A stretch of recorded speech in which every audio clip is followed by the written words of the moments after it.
Salut à tous, bienvenue dans cette nouvelle vidéo. Dans cette vidéo, on va parler de ce qu'on appelle les rug pulls. C'est un sujet auquel vous avez peut-être déjà été confronté et on voit que ça commence à se développer de plus en plus, notamment avec différentes blockchains qui sont aujourd'hui énormément utilisées comme celle sur Ethereum ou sur la Binance Smart Chain. On a eu pas mal d'abonnés qui se sont fait avoir sur de nombreux projets et voilà, on s'est dit pourquoi pas faire une vidéo à ce sujet-là pour essayer de sensibiliser un maximum de personnes et éviter qu'ils se fassent avoir tout simplement, puisque malheureusement pour des personnes qui ne sont pas forcément très informées sur la crypto, quand on débute, il y en a qui en profitent, il y en a qui ont le seul et unique objectif de voler l'argent aux particuliers et aux investisseurs. Donc voilà, il faut être très vigilant, surtout sur le domaine des crypto-monnaies. Des arnaques, il y en a encore beaucoup malheureusement. Et l'idée de cette vidéo, c'est plutôt de vous sensibiliser, de voir peut-être des signes avant-coureurs pour éviter que vous tombiez dans le panneau et que vous perdiez votre argent comme ça inutilement. Alors un rug pull, c'est quoi? C'est simplement la même chose, c'est un synonyme d'arnaque. Voilà, tout simplement. Il ne faut pas forcément aller chercher plus loin.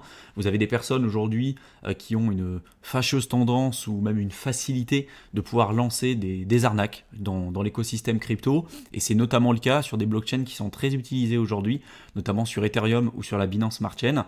Notamment pour le cas d'Ethereum, lancer un ERC20, c'est vraiment pas compliqué.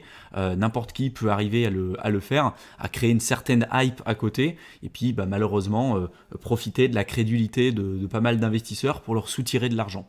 Et ça se fait de plus en plus, parce que je vais vous montrer quelques exemples à l'écran, et vous allez voir par la suite dans cette vidéo, je vais vous montrer différents types de rug pull, parce que tous ne se valent pas. Je vous donnerai aussi des outils, on va dire des signes avant-coureurs pour éviter que vous tombiez dedans, et je terminerai par des exemples pour vous montrer un petit peu à quoi ça ressemble, tout simplement.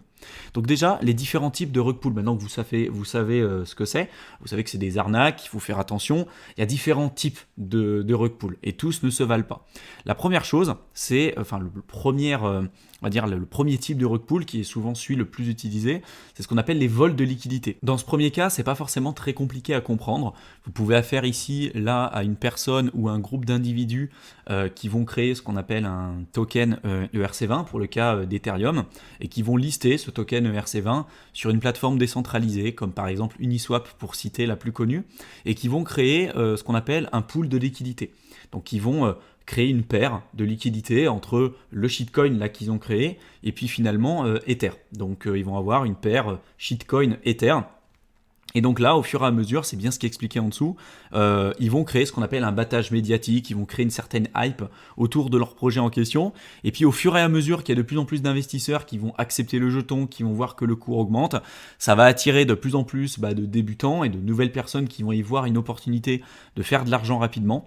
Et puis là, à ce moment, justement, les investisseurs, eux, ce qu'ils font, c'est qu'ils vont échanger leurs Ethers contre ce projet-là, contre ce shitcoin en question, celui que je vous ai évoqué au début, dans ce nouveau pool de liquidité. Et puis une fois que le jeton il devient relativement précieux, qu'il devient, on va dire, connu, qu'il a atteint un niveau suffisamment important pour ceux qui ont littéralement créé le projet, et là le développeur ou on va dire les personnes malveillantes, elles vont retirer tous les Ethers qui étaient présents sur le pool de liquidité, ce qui fait que ça va laisser littéralement les investisseurs sur le carreau puisqu'il n'y aura plus aucune liquidité pour les personnes qui détenaient en fait le token en question. Au départ, ils pouvaient simplement échanger leurs Ethers contre le shitcoin, sauf qu'à la fin, vu qu'il n'y a plus d'Ethers dans le pool de liquidité, ils se retrouvent dans une pool en fait bloquée, sans aucune liquidité à l'intérieur, vu que tous les Ethers ont été retirés, et du coup, ils se retrouvent en fait dans une pool sans aucun moyen de pouvoir les échanger contre quoi que ce soit. Donc ça, c'est ce qu'on appelle justement les vols de liquidité, et c'est très répandu, c'est même celui qui est le plus utilisé dans ce qu'on appelle justement les rug pulls, le sujet de cette vidéo. Dans ce deuxième cas, celui que je vais vous présenter là, c'est quand même un peu plus vicieux, puisque là, pour le coup, si vous avez déjà utilisé certains smart contracts, et notamment sur la finance décentralisée, souvent, quand vous allez devoir approuver notamment un contrat intelligent, il y a votre portefeuille MetaMask qui va s'ouvrir et vous allez devoir signer la transaction. Il faut faire attention à ce que vous allez devoir signer, il faut faire attention au protocole que vous allez être amené à utiliser, puisqu'il y en a certains qui vont vous faire signer, on va dire, des transactions malveillantes ou des smart contracts malveillants. Pourquoi je vous dis ça? Puisque là, en l'occurrence, quand vous achetez ou quand vous vendez des tokens, par exemple, bah, vous pensez pouvoir le faire, on va dire, librement, puisque la plupart aujourd'hui des tokens vous permettent de faire ça. Néanmoins, il y en a certains qui utilisent une technique et un subterfuge bah, qui est présenté juste ici, qui vont vous faire accepter un smart contract, donc un contrat intelligent néfaste, et qui va vous faire en sorte de bloquer littéralement vos fonds. C'est-à-dire que lorsque vous allez acheter la crypto-monnaie en question, par exemple le shitcoin A, vous allez l'acheter, et puis vous dites bah, c'est bon, je vais pouvoir suivre le cours, et si jamais bah, y a un problème ou quoi que ce soit, je le revendrai. Sauf ce qui se passe généralement, c'est que quand vous allez acheter ce token-là et que vous allez le détenir sur votre portefeuille MetaMask, au moment où vous allez vouloir le vendre, bah en fait le contrat intelligent ne va pas vous laisser faire. Il va justement vous bloquer parce que finalement, il va exploiter une certaine fonction, une certaine partie de contrat intelligent qui va vous empêcher littéralement de dépenser vos fonds. Donc en fait, vous allez être bloqué dans le projet dans lequel vous allez placer votre argent sans avoir aucune possibilité de pouvoir revendre vos fonds. Ce qui fait que derrière, le développeur ou les personnes malveillantes qui ont mis ce subterfuge-là en ligne, eux vont pouvoir profiter pleinement des investisseurs qui auront acheté leur projet, puisque à chaque fois qu'on a des personnes qui vont acheter, ça va faire monter le cours, sans avoir aucune crainte que ces personnes-là puissent à un moment donné vendre les tokens, puisque de toute façon le contrat intelligent les empêche de faire ça. Donc vous voyez, c'est une autre manière on va dire, d'arnaquer les gens, mais ça se fait de plus en plus. Là, c'est pas forcément très simple de s'en rendre compte. Il faut essayer d'éviter d'aller sur des projets qui viennent tout juste de s'être lancés, mais ça, pareil. Je vous présenterai différentes solutions, différentes alternatives pour faire en sorte de vous éviter au maximum de tomber sur ces différentes problématiques. Et là, dans le dernier cas que je vais vous présenter et que je vous montre à l'écran, c'est lié notamment à tous les projets et tous les développeurs, les fondateurs de certains projets crypto qui vont vous donner et qui vont vous vendre en fait un token qui va avoir littéralement aucune valeur, mais qui vont faire en sorte quand même de créer un certain avenir positif justement pour ce projet-là en question, qui vont vous dire, voilà, si vous achetez aujourd'hui ce projet-là, regardez par la suite à quoi il va servir, peut-être qu'il va servir à développer une plateforme, peut-être que vous pourrez l'utiliser pour utiliser certains produits ou services sur la plateforme, enfin, ils vont vous faire miroiter en fait l'intérêt de ce token, l'utilité de ce token par la suite, alors que déjà dès le départ, ils n'ont pas forcément d'intérêt, ni l'ambition, ni l'envie de développer le projet en question. Ils sont juste en train de récupérer vos fonds pour finalement faire un semblant en fait de marketing derrière pour vous faire en sorte que vous achetiez le projet, et puis d'ailleurs une fois qu'ils ont récupéré l'argent, eux ils partent avec la caisse et ils vont faire ça avec un autre projet. C'est ce qu'on a eu justement avec toutes les problématiques liées aux ICO en 2017, il y en a eu également plein d'autres en 2020, en 2021, donc ça c'est également aussi très développé et très répandu, il faut vraiment faire très attention. Nous par exemple, pour lutter contre cette problématique, on fait attention de ne jamais investir sur des projets dans lesquels il n'y a, on va dire, il n'y a pas ce qu'on appelle un MVP, un minimum valuable product, un produit minimum viable. C'est-à-dire qu'on n'investit jamais, nous, en tout cas à titre personnel, on n'investit jamais sur une idée. Il y a toujours quelque chose derrière, il y a toujours une plateforme qu'on peut utiliser, un produit, un service, et justement pour éviter de tomber sur ces problématiques. Vous pouvez arriver à tomber sur des projets qui, en effet, si vous investissez tôt sur une idée, ça fonctionne très bien. Ça a été le cas pour tout un tas de projets aujourd'hui. Mais aujourd'hui, dans la dynamique dans laquelle aujourd'hui on se trouve, et vu les capitaux qu'on décide d'investir sur le marché des crypto-monnaies, en tout cas on n'est plus prêt aujourd'hui à prendre ce genre de risque. Donc après c'est à vous de faire attention à ce que vous faites, mais sachez que cette troisième alternative et cette troisième problématique, elle se retrouve quand même très régulièrement dans l'écosystème crypto. Donc maintenant, comment vous pouvez faire finalement pour éviter de tomber sur ce qu'on appelle des rug pulls, donc tous ceux que je vous ai évoqués tout à l'heure. Déjà, moi, la première chose que je fais souvent, c'est que tous les projets qui viennent juste d'être listés, qui sont là depuis une semaine, 2 semaines, 3 semaines, j'investis très rarement dessus, même on va dire jamais. C'est-à-dire que souvent, pour me protéger, la première chose, c'est de regarder depuis combien de temps ce projet-là existe. Si vous êtes sur des projets qui ont, je sais pas, quelques semaines, voire à peine un mois, pour moi, c'est beaucoup trop récent, et là, en tout cas, vous prenez des risques qui sont bien plus importants que si vous vous attendiez un peu plus pour voir finalement ce qui se passe et comment ça se développe. Ensuite, moi, je ferai également aussi attention aux projets qui sont uniquement listés sur des plateformes décentralisées. Du moment où vous allez avoir on va dire des projets qui sont listés sur des plateformes comme Kraken, Coinbase ou Binance par exemple, je ne dis pas qu'il n'y a pas d'arnaque sur ces plateformes-là, mais disons qu'il y a quand même un tri qui est fait, et ce qui n'est pas forcément le cas sur les plateformes décentralisées. Donc des projets qui sont uniquement listés sur des plateformes décentralisées, ça ne veut pas dire que c'est tous des arnaques, hein, encore une fois, on se comprend bien, mais il faut faire attention, parce que là, vous allez être sur un niveau de risque qui va être aussi un peu plus important. C'est toujours pareil, hein, c'est toujours par rapport au niveau de risque que vous voulez prendre, par rapport aux performances aussi que vous voulez avoir. Et également, l'autre point, le dernier point que j'ai évoqué avec vous juste avant, pour éviter la troisième problématique, justement par rapport aux développeurs qui partent avec les caisses, c'est de jamais investir sur des projets qui vous font miroiter, voilà, ce projet-là, il va être, enfin, ce token, il va être utilisé pour ci, pour ça, si finalement il n'y a rien derrière, il y a aujourd'hui aucune plateforme de développer, si on investit uniquement sur une idée, nous c'est pas notre conception des choses et c'est pas comme ça en tout cas qu'on décide d'investir sur le marché crypto. Avec ça, déjà vous allez éviter une bonne partie des rug pulls.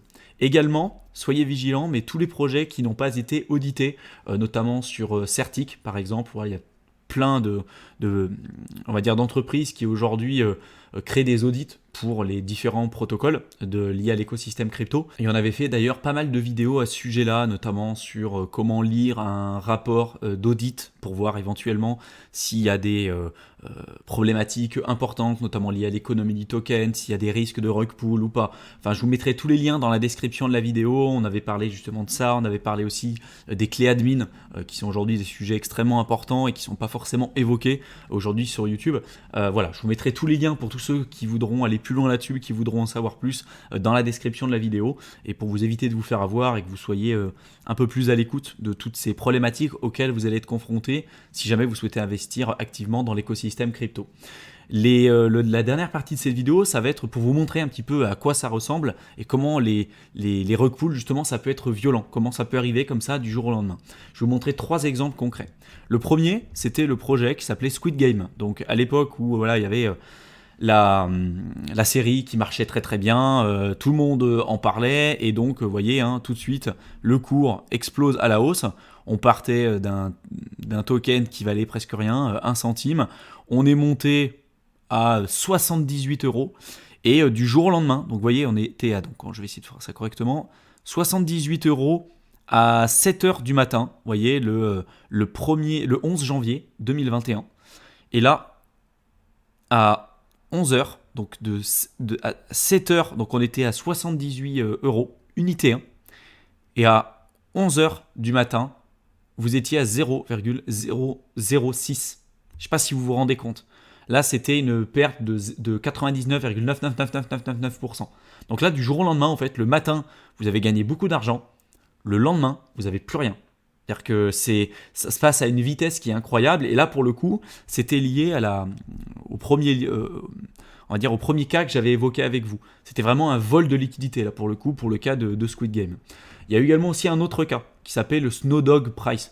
Donc là, avec tous ceux qui parlent du Dogecoin, Shiba Inu, etc., voilà, il y a eu toute une apogée liée à tous les tokens liés aux chiens, aux chats, aux cochons, à tout ce que vous voulez. Et là, pour le coup, vous voyez ce qui s'est passé, hein. On était au départ sur un token là, qui était à l'unité, hein, quand il est sorti, à presque 5000 €, donc 4500 €. Voilà, du jour au lendemain, là, il était à 50, et là, aujourd'hui, il ne fait que perdre de la valeur. Aujourd'hui, il est à 5 €. Voilà.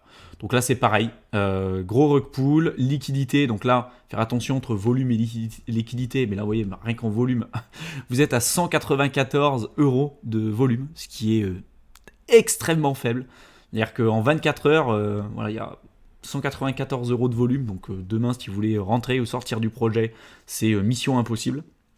Donc là, pareil, voilà encore un exemple de rug pull. Et vous voyez un petit peu comment ça se passe. Il y a la vitesse à laquelle ça arrive.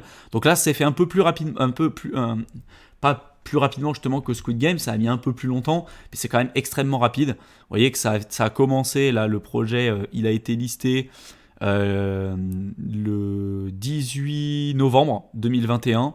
Et vous voyez déjà là, le 27, voilà, on était déjà presque à la fin. Et là, aujourd'hui, ça fait que perdre de la valeur, puisque de toute façon, voilà, c'est un projet qui est fini. Et un autre exemple, pareil, de Mercenary, que je ne connaissais pas, mais voyez, hein, au départ, ça commence, une courbe classique avec une grosse volatilité crypto, et du jour au lendemain, pam, on perd l'intégralité de la valeur. Donc là, si vous aviez investi dans ce projet le 26 janvier 2022, vous aviez le prix d'un token unitaire de 7,54 €. Et là, donc le soir même, vous vous retrouviez avec un token qui valait 0,00001. Donc là, pareil, une perte énorme, 99,99999% de perte comme ça du jour au lendemain en quelques heures. Donc c'est pour ça que j'insiste vraiment, et avec Mickaël, on insiste vraiment sur toutes ces notions. On passe peut-être plus de temps que d'autres chaînes YouTube à essayer de vous donner toutes ces informations parce qu'on pense que c'est important.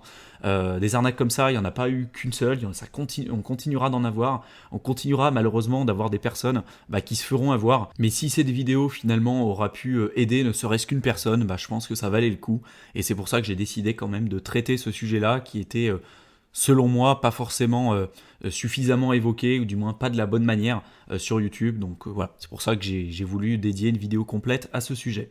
J'espère que cette vidéo vous aura plu, qu'elle vous aura été utile comme d'habitude. N'hésitez pas à nous faire part de votre commentaire, de vos questions, de vos interrogations si jamais vous en avez, ou de vos compléments d'informations dans la section commentaires.